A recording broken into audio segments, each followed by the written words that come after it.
Day mga ka-demo for today's video, no? So ngayon ay first day natin pumasok sa work, guys, no? Medyo maaga tayo dahil malayo pa ang ating biyahe, guys, no?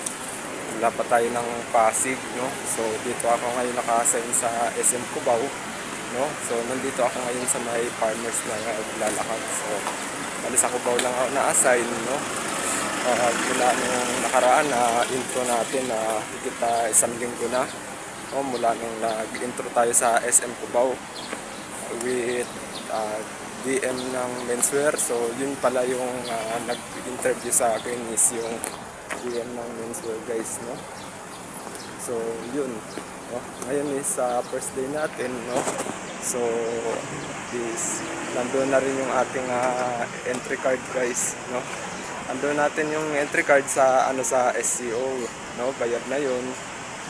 So bayad na yun gamit ang yung cash card, no? So nandoon na lahat, yung entry card, yung yung ID jacket, tsaka yung ID lace, no? So yun, no? So yun yung gagamitin natin, tsaka yung company ID, no?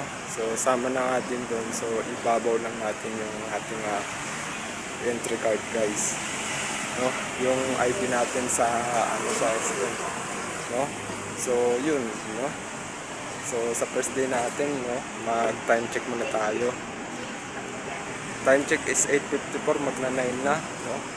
Bali isang oras bago yung ating shift, no? So pumasok ako ng guys, pumasok ako ngayon ng opening, no? Para maturuan na din ako, guys, no? Kung yung mga dapat gagawin, no? Sa selling, no? Tsaka sa guys, so sa pag-assist ng customer. So kahapon sa orientation natin kahapon, Thursday kahapon, July 18, yung orientation natin, no?